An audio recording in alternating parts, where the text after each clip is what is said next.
to get help from WorkSafe. I've tried to go to WorkSafe 4 times since Lauren's been on this claim. It's been turned away every time because you guys leave it open. If you just accept what's on the accepted claim list reports, there's money there for you. And I get direct talk from my doctor going, well, if you go do this, it's going to be detrimental to your health. But then WCB adjudicators going, well, if you don't, we're just going to take what little money that we are giving you away. Okay, well, this is a good point. This is a good point. And you're not going to have to deal with the old adjudicators. And I can assure you the years of experience that we have here, you may not always like what we do, but it will be fair and it will be according to the law. And that's all I've asked for right from the start was just... So first of all, we do have a direct check. Kelly and I made the decision after looking at that psych report in January of 2006, as I said over the phone, that there was sufficient evidence in that. What the psych report said was that you were depressed and it was as a result of the claim. Yes. Where you're at right now, I don't know, and we will have to find that out. But we didn't treat you for your depression, and it doesn't sound like any of your family docs have been treating you for your depression. No, you guys sent it to a guy named Dave, social worker. They tried. I was not allowed to talk about any of the problems or anything. I was going, what was I allowed to talk about? Just your like at home and how the actual injury itself is affected. One of the main things that's very important here, though, with the diagnosis of depression from Dr.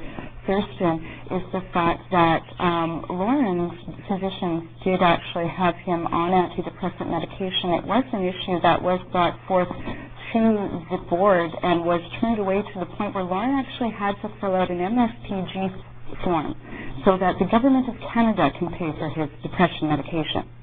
And they did. Not for very so long, how, I don't like that. No. I'm guilty about going on to a service that wasn't, like, I'm not supposed to be there. And there are other treatments for depression than just medication. So that Lauren's physician did try in that regard, and she was getting him to see a lovely lady, what was that?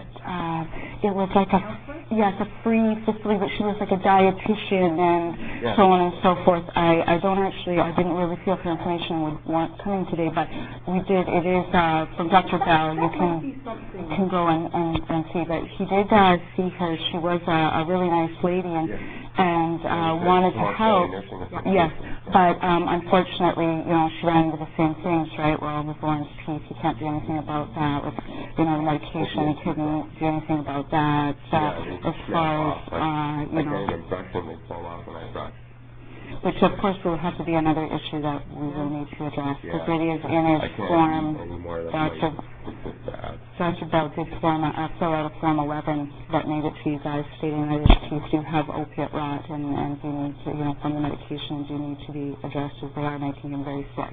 They are, he does get an often run of antibiotics every few months because she can't do anything with it, and nobody else can do anything.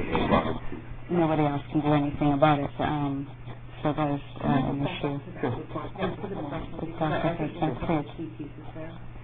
And I did take Dr. Thurston's report. Yes, I have a copy. Yes, I do.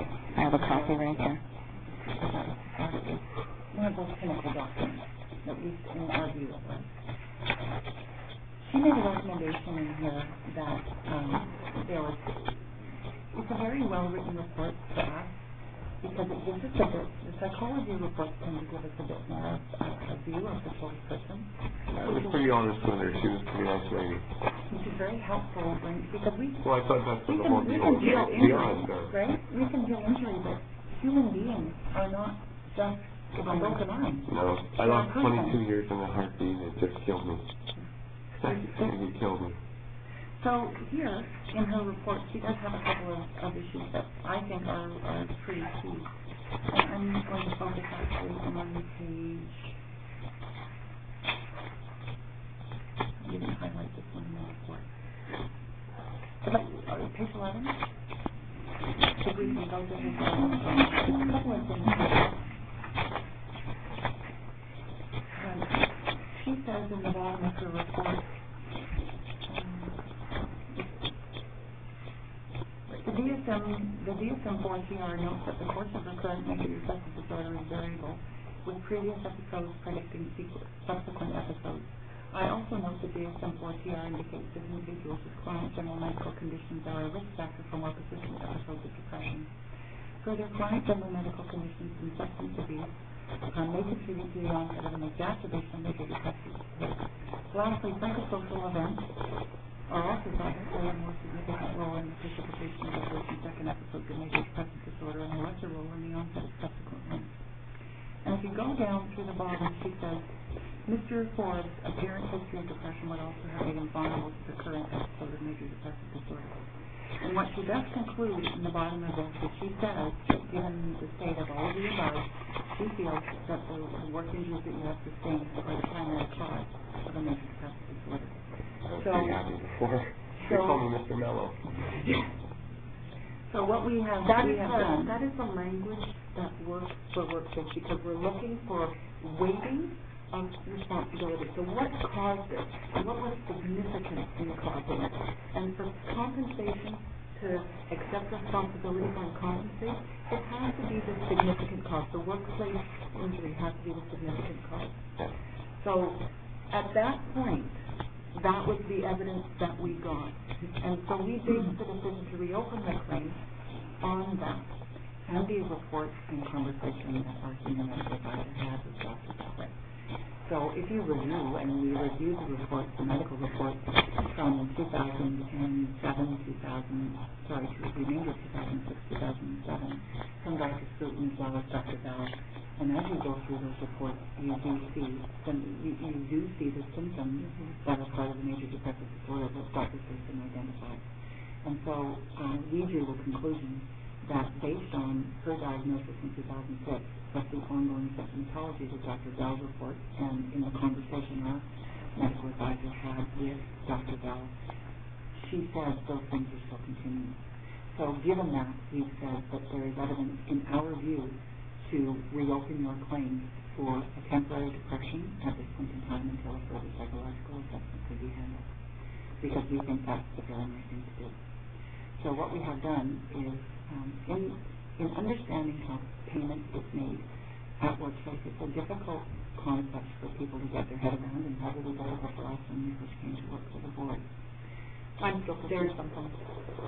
We establish a wage rate on the claim, and however that wage rate gets established ends up being the final dollar amount of all the decisions that flow from that happen.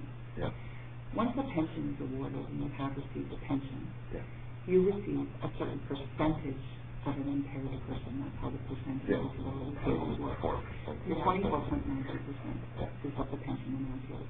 And then that calculates to a financial calculation as to what your pension is every month.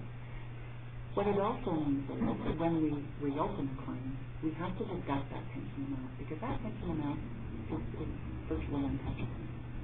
You've been compensated with that award, and pensions are there to compensate you for the loss of income. They're not there to say, like an ICBC award, that because you have suffered pain and suffering, that's the award you get. Our system doesn't work that way. I was just really confused on how it works with phase loss. I believe you said you were going to bring in the documentation. I did bring it in the folder. We'll get there. But we'll take a 5-minute break in just a second. But if we look at how we've been working this time, when I went back and looked at all the periods of time that I've been paid, we were on what we had allowances. Too long. Until September 21, 2008. Yeah, where I sat at home. Like, I didn't receive any phone calls or anything. I sat at home, staring at walls, waiting, and no phone calls, no letters, no nothing. The second week that my phone was disconnected, I was cut off because I couldn't get a hold of me. After 17 weeks. I mean, 17 and a half months. Sorry. Yeah. So like, that was way too long to be sitting around for someone to think about what I was supposed to do when I wasn't supposed to be seriously injured. Well, we'll get to voc rehab. We will get to voc rehab, and my colleague is the expert in that on the claims. So, if we were to look at this one more time and say, how does wage loss work? Yeah. What we have the ability to do is to use the wage rate on the claim and open the claim for wage loss, but we must deduct the pension amount. Yeah. So